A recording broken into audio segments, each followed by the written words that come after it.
Welcome back, everyone, to week 7 of the ANZ HotS Open. We got 2 games down. Pretty commanding win from Crimson Academy in that last game night. Yeah, no, it was a very dominant performance. They showed why they're a top tier team. They, if they're getting coached, or whoever's coaching them, man, I want them to coach me. I want to be able to perform that well in Hero League, even though it'll probably be different. But damn, do they look really good. Yeah, looking really strong. You're not wrong. Coached by Crimson, who is one of the top 2 teams in the Premier League. They're looking at. I think they have secured their spot at the Intercontinental Clash, which we're going to have in Sydney in a few weeks. So a top quality team, and it's nice to see these teams bestowing their knowledge upon some of these open division teams, and boosting up the whole scene in general. I got to agree with that. The more experience we expose ourselves to, the more games, the more, I guess, ANZ region kind of gets into it, the bigger and the more fun it is. We're seeing some great games, and they can be really entertaining to watch, really entertaining to get behind. And why not? I mean, we deserve it. We're a region that deserves these great games to play. But we're entering into the third map. We've got ourselves onto Cursed Hollowed, a really massive, large map with some interesting picks that could come through. But who will we be watching to play tonight? We've got. Oh, sorry, I've gone blank. We left school for this versus Morton Monkeys. I swear I'm paying attention. I was like, have we been told? No, we've been told. That's my bad. Yeah, so we left school for this Morton's Monkeys. So, interestingly, we left school for this. We were talking about, doing really well. Top of the ladder, secured Crucible spot. They don't have to worry. And they have lost a game. The first game they played tonight, they've actually lost. So a little bit interesting to see where their head's at. They've won game 2. So whether they still want to prove or they're just taking it easy for a couple of weeks, we're going to have to see. Well, if they're going to try and take it easy the next few weeks, I guess you kind of say, while they secured it, it's okay. They don't have to be as worrisome or stressed out. But then again, with the integrity of the game, why not at least put up a good show for the rest of the team? So I wouldn't mind seeing interesting picks come out. So maybe an Avatar. He's great on this map. He can work wonders. Gonna see globals like Dahaka. That's kind of a staple. But I'm interested to see why no one's really been picking up Falstad. I like a good Falstad. Yeah, it's true, and it's something we see in the international scene here and there. He's one of these heroes when you think about it. He's just solid. He doesn't get a lot of love or hate from Blizzard, so they're obviously pretty happy with where he's at. And yeah, you're right. His ability to do global is just the globals, especially on such a large map like Cursed Hollow, are always going to find such great value. And then with Cursed Hollow too, with the 2 bosses being such a important facet of this map, the gust, ability to gust a team off the map. You can fly in, gust, and steal a boss. We've seen it before. We've seen it attempt a couple of times in the last couple of weeks. Maybe not always successful, but the attempts are there. He's a pretty useful hero. If we want to also throw in a Bright Wing, just hop in and an Emerald Wind. There you go. Get another boss. That will be fun. We got Falstad and a Bright Wing, and then just have a Hanzo for the boss clear, just the damage. And there we go. You ain't losing a boss anytime soon. No way. So, teams, it's worth noted, Knight is putting his hand up to be the coach and drafter for you guys for next season.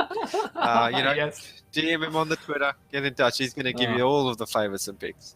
Done. No one will see it coming. They just be like, troll picks, why not? And then end up losing a game because you just have such good control of the boss. It's all mind games, man. All mind games. Is it cheese when you just use it all the time and it always works? I don't know. It's just another meta. It's just a different one. It's just a higher meta. Yeah, it's a Nigero's meta. There we go.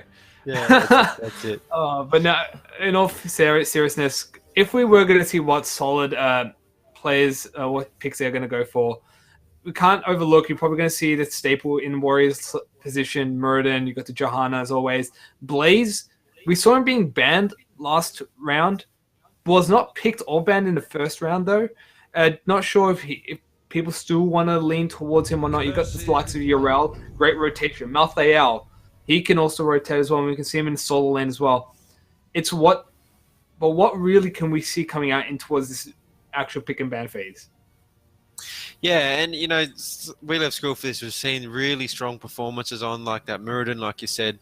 The Stitches we've seen has been pretty impactful. Not necessarily a hero that we see a lot, maybe on Cursed Hollow, but we've got to think at this point in the game, with the changes we've had this season with the 3 bans, you can certainly be banning meta. Plus, you can do some targeted bans.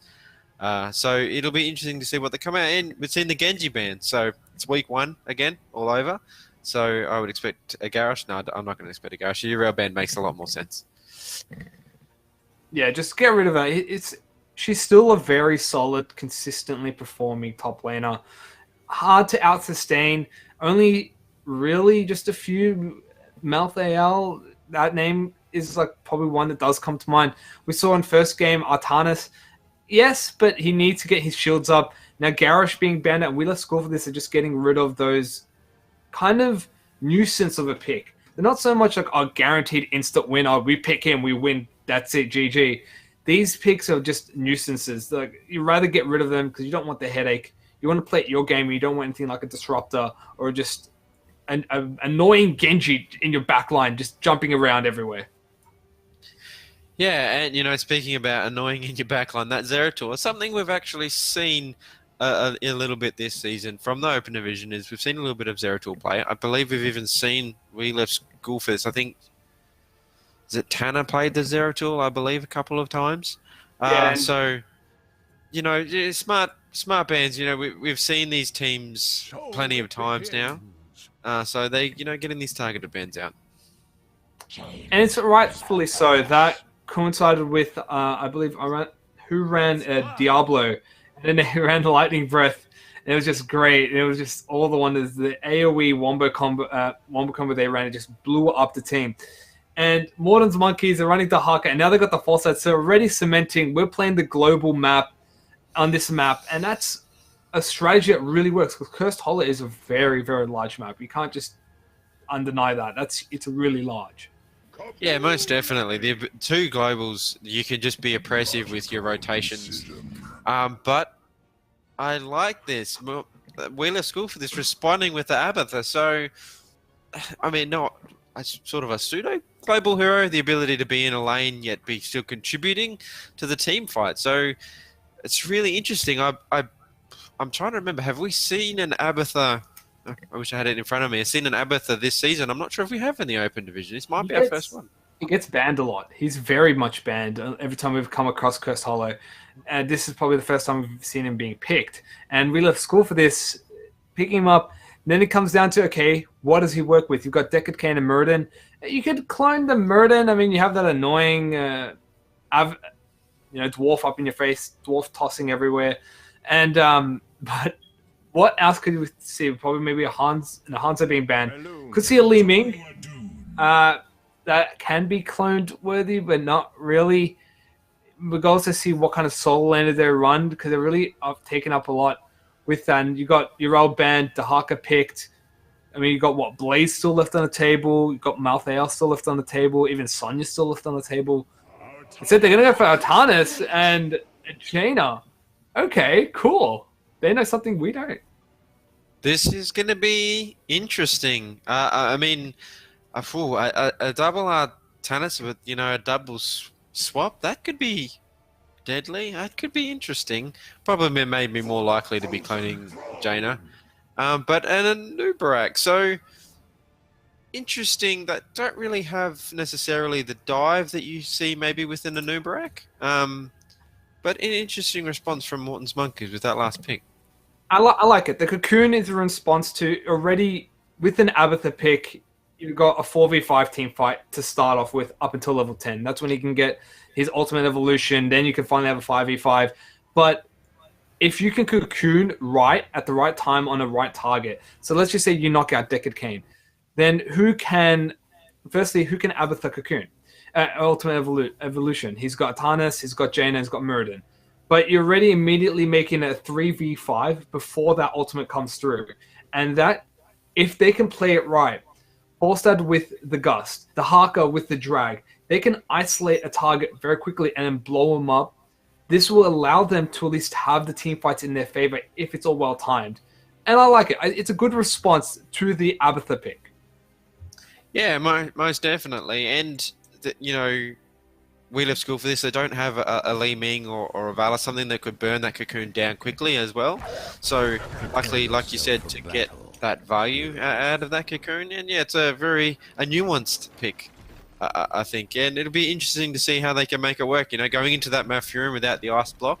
So it'll be interesting. They're, still not relying on that, but having faith in that support pick. So we'll see how we go. Battle begins in 10 seconds. Yeah, just to see what they can do as well. We got a rotate if they can even keep up with the rotation. The fact that there's going to be a double global is just going to also be something that they need to be wary of. But speaking of the teams, represented on the red side, we've got Morton's Monkeys, got Voljono on the Phoenix, Stridon and Anubarak, Seth with Malfurion, Kermit on Dahaka, and finally Trixie on the Falstad. And on the blue side, you wish, who's there? We've got Tanner, ever so deadly on his Muradin, Jester on the Jaina, All G on the Artanis, Helium on the Decade, and Giza playing that Abathar. It's going to be what we can see already. Got the Decade Jaina heading up top lane, trying to deal with that. Tanner in the middle lane. Got the Giza. Can he be killed? Oh no, he gets knocked off. They know that Abathar's there. Has to be careful. But Tanner, in fact, he gets zoned out. Really good root position from Seth. Had to force him to war toss away. But now they're doing quite a lot of damage without the Deca Kane in the middle lane to sustain Tanner. He's forced to use his passive in order to keep up there. Yeah, and just with I'm going to start this sentence again. After pointing it out in game 2, Tanner going with that Muradin, going back to that perfect storm. So, you get the team fights around those cursed points, but having the Decade and the ability to fall back, the sustain with third wind maybe not quite as critical on this map. So kind of going back into that perfect storm damage, increasing that damage he's going to get on those storm bolts, which gets later and later into the game, which is what we quite often see in Cursed Hollow. Both teams backing away, taking up the siege camps. They're going to get those giants, at least assist into the side lanes for them right there before we get towards that 3-minute mark and the first tribute spawning. Still, everybody in their respective lanes. It's all about soaking up. We're not going to see much up until we hit that the tribute. But then it depends on what teams want to do. Do they want to prioritize experience or do they want to prioritize securing the tribute? And both are viable strategies. I mean, you can forego it, get the XP lead because it's just the first tribute. You can always fight back the next one. Or you can get yourself a little lead. And depending on this, which team really needs it, do you think? Really needs that idea of experience lead, they should take the experience lead over the first tribute. Well, something like an Abathar comps always maybe struggles a little bit with that XP lead. They typically can get a little bit behind. So we left school for this really want to ensure that they keep soaking the best that they can until they hit 10 when that Abathar comp really comes online. Both teams doing a good job, I noticed too, of getting those giants, putting that pressure in their respective lanes, the bottom and the top lane. And paying out probably for Morton's Monkeys because they're with that curse appearing in that bottom lane. Tribute. It's an easier thing for them to do as well, to just allow the idea of let's just keep some of our members soaking up experience until fight happens. When you've got the globals, everyone can get there. And speaking of globals, Dahaka, he's coming in from the shadows. We're looking to get the drag on Tanner's very low. Trixie's following him up, but they're not going to get the kill. Instead, Seth will secure that tribute for themselves, and that's all she wrote. They got the first one for themselves, and that's going to be good. Yeah, and like I said, they've that Anubarak getting himself maybe a little bit caught out, but getting that kill. So Morton's Monkey's getting the first kill of the match, getting onto that Tanner. That Force I was noticing before around. Yeah, that tribute Trixie on that force was putting a lot of pressure on Morton, forcing him back out of the fight, and obviously doing a good job in getting that first kill, in that first blood. And now coming in towards the next tribute phase, they hit level 7. At the moment, they got the talent here. In fact, they also pick up a kill down on Jane in the bottom lane. That is, it's already starting to spell wonders for We Left School for this. dropping 2 members. Jaina will be back up by the time the tribute spawns, so he should be able to at least fight for it. But now, level 7 to level 7, but they nearly hit the level 8. They got the advantage. They got the globals. The Haka's in top lane, but he can come down. Tanner walking around like what Morton does, trying to disable it and distract as much as he can while his teammates come in for the assistance. Seth looking to secure it, but they're not letting him do it. Instead, Strider sees himself a Jester, jumps up, knocks him up into the stun. Meanwhile, OG looking up towards the Phoenix. What can he do? Dropping him low, but Phoenix instead is turning it back. Meanwhile, Trixie gets locked up. He's going to fall member, and that's 1 down in the likes for Wheeler School for this. 4-4 is this fight. They're all backed up a bit. OG tapped up with the fountain, but they did lose the tribute one. Yeah, they did, and the concern is now they really, obviously, the next tribute is cursed. You don't want to be giving this curse straight on. They can get another kill now, though. They're certainly having a battle out, and they get that Anubrak. So, you know, we left school for this, not laying down. They had those couple of kills early on, but just showing that they're still here to play. With that kill, they were able to get back into the XP of being even between the two. Abatha is just going to be circling the whole time. They need to get that level 10, and you said so. That's when Abatha comes online. That is till then it's a 4v5, but Morton's monkeys need to force it now. Just before they hit level 10, they need to get a fight over this tribute. They're 2-0. If they can get this before level 10 comes up, then they will be in a great deal of wonders. If they can get level 10 first as well, that's even better. That's when Cocoon comes out. They can force it really nicely. But with a school for this, they're lingering around. They're halfway to level 10. Keep an eye out for Abatha. Here's the XP go for them. Atanas made his way up towards the Haka's one top lane to try and get as much as he can. Strider scoping out the bushes. And there's just a little dance party around this tribute. Yeah, and I think we left school for this probably just happy to just try and delay as long as they can. They've got that Night Camp pushing in the mid lane. They can get these 10s, then it's all going to be on. And Morton's monkeys, they're going to pick up their 10s pretty quickly. So it won't be a huge advantage, but looks like, no, they're going to delay. So they're going to have a fight. Now Strider's dropped so low, has forced to back away. Tanner's down below half health. It's level 10's galore for everybody. Twilight Dream color. There's a Cocoon onto the Jaina. Tanner silence, but Strider who falls. Salvo gets interrupted or delayed. Great stay a while. Listen, locks down 2 members from Morton's monkeys. And now they're up to 6 blood as good old Abatha, finding himself the Morton, is able to nearly take out Phoenix. And that is a 2-for-0 exchange as well as a tribute for themselves.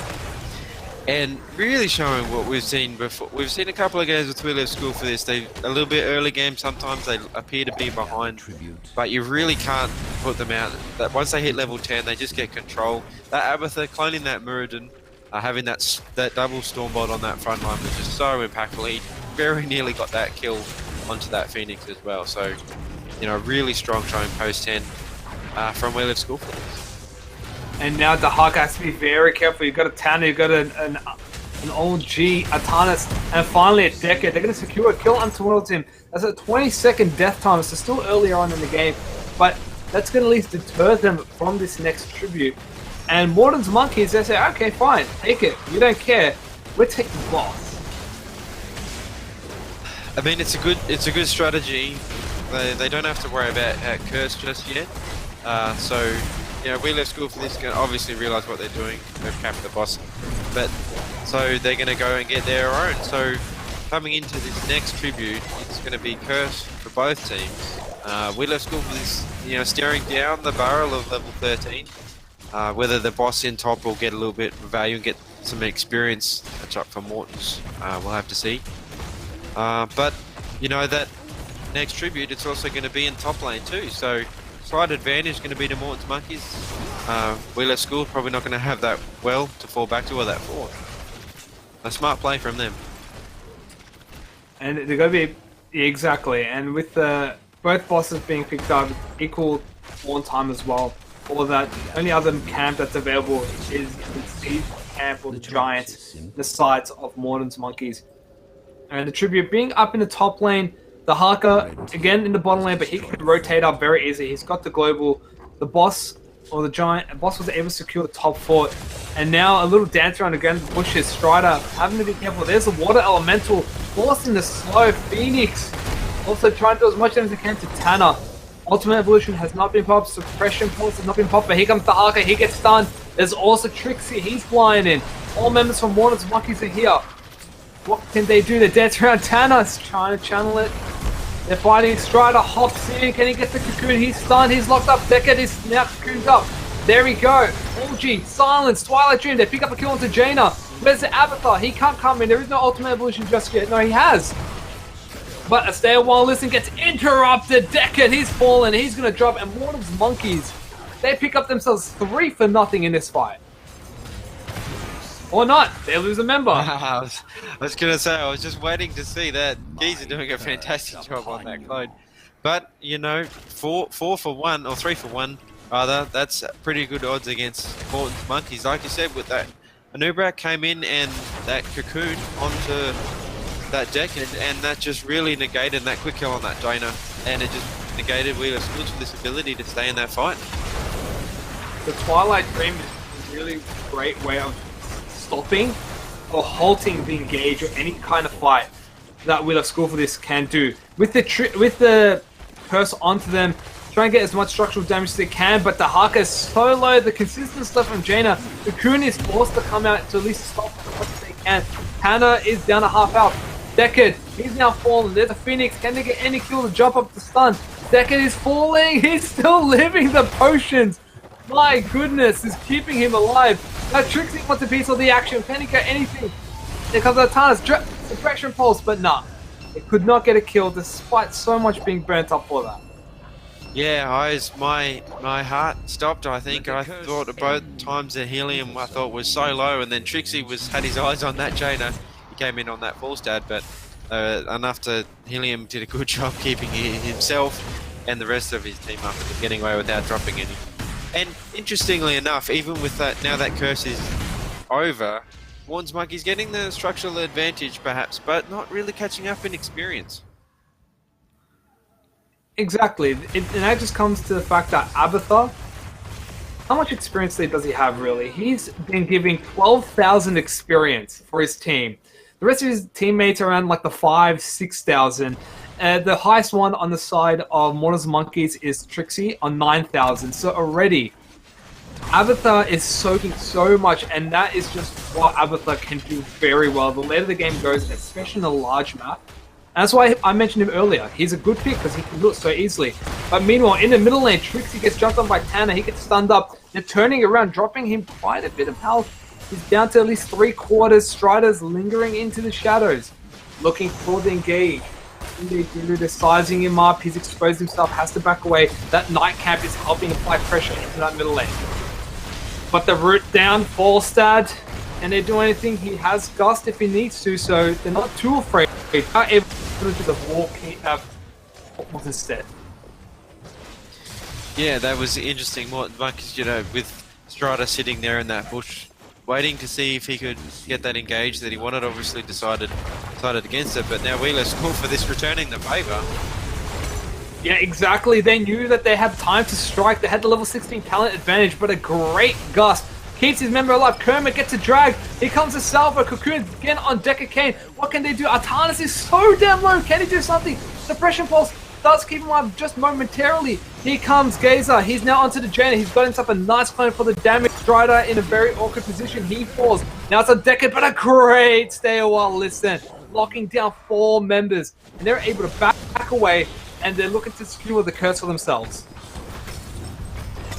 Yeah, and then that's what they're going to do. They, you know, with that 1-for-1 trade, they don't get the definite advantage. But Morton's Monkeys out for blood. They're not letting them get away easily. They're going to sniff them out, make sure they don't go for that boss.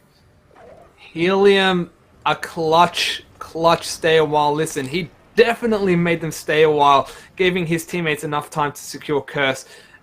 But now it comes down to, you've got Curse. What do? Can you get the structural advantage? They're down 2 forts. Top lane is pushing really, really hard, and it's already dropping down that fort.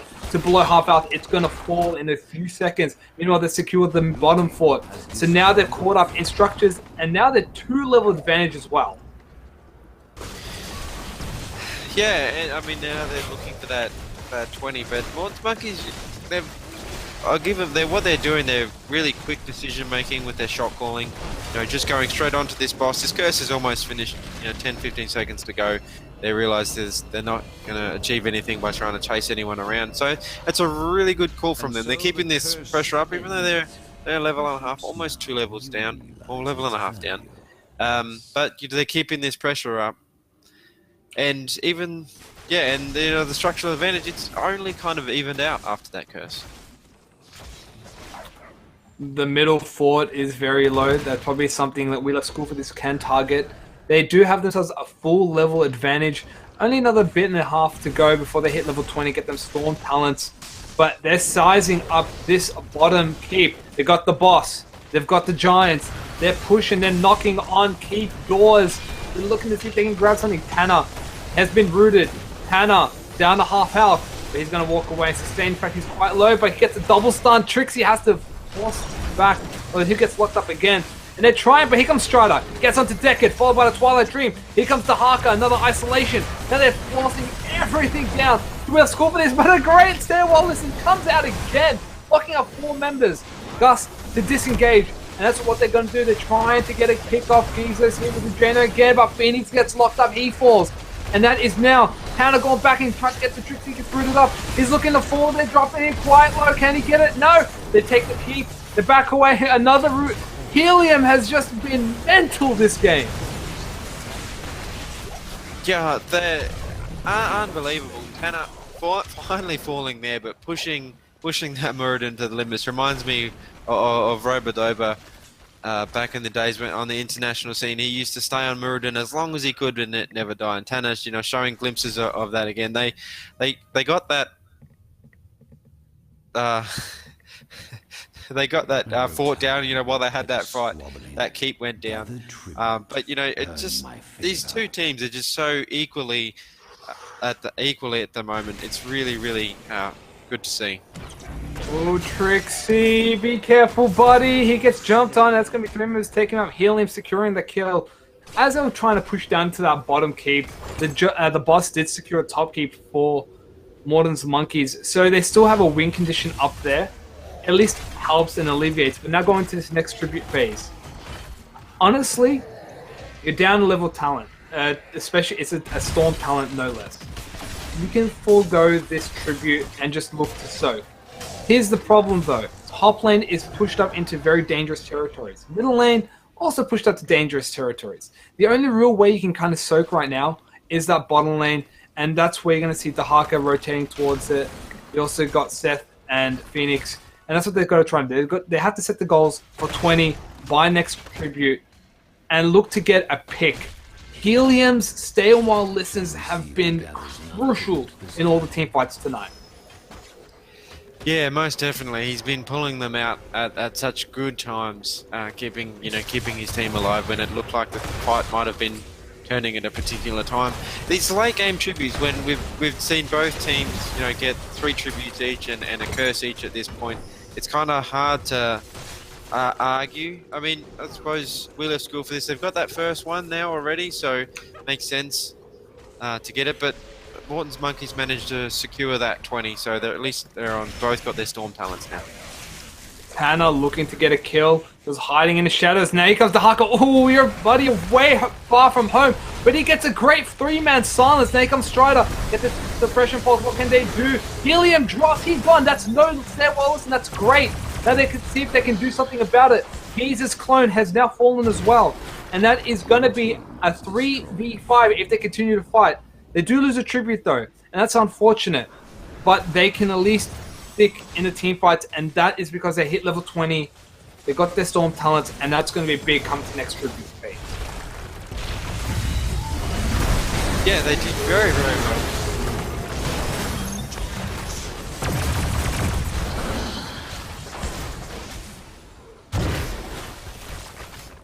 Now, sorry, that screen was. Sorry, I'm sorry. The screen was the replay was. It was threw me totally. My apologies. I'm sorry. That's all good, man. But now we're going into this next tribute phase. Positional advantage is in the favor of Morton's Monkeys. Tanner is doing a little dance with Strider. Gotta be careful though. Falstad. He's down in bottom lane. He doesn't have a true, complete global. If a fight happens, he can't get there. He has to start to rotate up. What can they do? Strider. Up into Tanner, Jester. They're back and away. Cocoon comes out. Jane is down. But Helium is a bit late to the party. OG is trying to clear it out. They're going to try and get a kill onto Tanner. But he is in Avatar. Oh, he ain't dropping. Stay a while picks up. That's going to be 2 members for the Phoenix. No, he lives. Gus comes out last second by Trixie. But can they do nothing? No, unfortunately, that ain't the case. That's 2 members, 3 members down. And that will be cursed again for We Left School for this. Yeah, and 3 members down with we're looking at 45 seconds each. That's more than likely going to be game for We Left School for this. Such a well fought from Morton's Monkeys, really pushing We Left School for this just to the edge. Exactly. This is a very well fought match. It was back and forth. Seth securing a kill with the Twilight Dream. The 3 members silence just is also taking a bit low, but you got Helium. We'll be able to sustain again with all those potions galore. He just throw them out like it's nothing. Hey, you want to buy a potion? That's what he's saying for his teammate. And now looking to defend as best they can. They lose the middle keep. Top keep won't be in that much damage. I mean, the wave is completely pushed for them unless OG looks to be a bit dangerous and deadly for a sneaky take. But they're not threatening core just yet and decided to back off instead. Yeah, well, that's it. Yeah, losing Tanner early on into that push, maybe they decided that was not necessarily a good idea. Morton's Monkeys now completely up. They're going to force and get this boss, which is going to push into an uncontested lane in bottom. This is if they can get this, and that comes down to Morton's Monkeys have to get the boss right away. They can't afford to dilly-dally. Already now the boss for We Left School for this is about to fall. Top boss is just down hit the half level. It's a boss race, and this, if anything, it's what can they do? Do they want to do a base race? Just a back door? Go for a cheeky this push with boss? It's a bit difficult, especially considering it took a bit longer to get that top boss. So now they're forced to defend, and now it's the defense of all the ages. Strider trying to get the cocoon, but Giza popped ultimate evolution. If they can buy some time, this might work wonders for Morton's Monkeys. Yeah, going early, kind of a little bit early with that ultimate evolution. They can, see if they can hold it out. That's going to make them fall. But they've got the boss now. That wave was relatively pushed out, so they've got the minions not too far behind them. And the fight begins. Janet gets picked up in the backline. Decker Kane has been cocooned, but that core's so low. OG's onto it, and they're going to secure it. We Left School for this. In a very flashy maneuver, do get the core, and they take the game as we get the wonderful bug coming out the last second. Thank you, Lord, for being so late. Oh, that was great. What a good match. We Left School for this. Looked a bit weak and shaky at the beginning of the game, but definitely cleared it out. And once they hit level 10, just looked like another team completely. Most definitely. It's typically, I think, what we've seen through We Left School for this, but it certainly wasn't easy for them. Morton's Monkeys pushed them to the end. They're getting that boss that was pushing in the top lane as well. So it was impressive. A team Morton's Monkeys we haven't seen a lot of on stream this season, but proving to do a good job. What we're going to do, guys, then? Yeah, we're going to just go to a short break. Hopefully, that game was a little bit longer than what we've had, so hopefully the other games are close to being finishing. We're just going to go to our break, and we'll be back soon with Game 4 of Week 7.